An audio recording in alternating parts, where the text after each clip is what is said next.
हरियाणा के अंबाला से एक रोंगटे खड़ी कर देने वाली खबर सामने आई है। यहाँ एक पिता ने 21 दिन पहले पैदा हुई अपनी बेटी की गला घोंटकर हत्या करने की कोशिश की।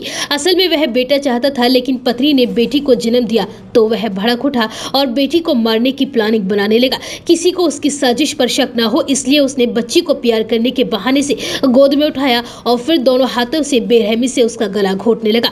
बच्ची के मुंह से झाग आने लगा, वो चीखने लगी। इसे देखकर बच्ची की मां ने तुरंत उसे पिता की गोद से छीना और दौड़ते हुए उस अस्पताल लेकर पहुंची। फिलहाल बच्ची की जान बचाने के लिए उस अस्पताल में भर्ती करा लिया गया है, जहां उसका इलाज चल रहा है। दरअसल ये अजीब और रिश्तों को कलंकित करने वाली घटना अंबाला सिटी के पटेल नगर की है। बच्ची की मां चंदा ने मीडिया को बताया कि उसकी उम्र 40 साल है। शादी के बाद उसे कोई बच्चा नहीं हुआ था। इस उम्र में परिवार के लोग उस पर दबाव डाल रहे थे। ये कहते थे कि बेटा हो जाए, इसलिए 21 दिन पहले ही उसने एक बेटी को जन्म दिया। बेटी होने के बाद से ससुराल वाले उसे ताने दे रहे थे और ये कहते थे कि बेटा चाहिए था, बेटी पैदा क्यों की। इसके बाद 10 अप्रैल की सुबह ही अचानक पति ने बच्ची को प्यार करने के बहाने गोद में लिया और गला दबाकर उसकी हत्या करने की कोशिश की। बच्ची के मुंह से झाग निकलने लगा, जिसे देखकर बच्ची को तुरंत लेकर वह अस्पताल पहुंची। अस्पताल में पता चला कि बच्ची के गले पर निशान भी थे। बच्ची की मां के बयान के आधार पर अस्पताल की तरफ से पुलिस को अब सूचना दी गई है। पुलिस ने इस मामले में कार्यवाही शुरू कर दी है और बच्ची के पिता की तलाश की जा रही है।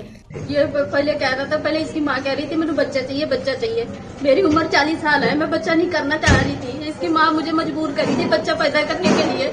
अब जब लड़की होगी तो ये गला दबा के मार रहा है। सारा घर, इसका पूरा परिवार मेरे खिलाफ है। यार गला दबा के मार दूंगा। आज सुबह इतना तेज गला दबाया, उसके मुंह से नीचे झाग निकला है।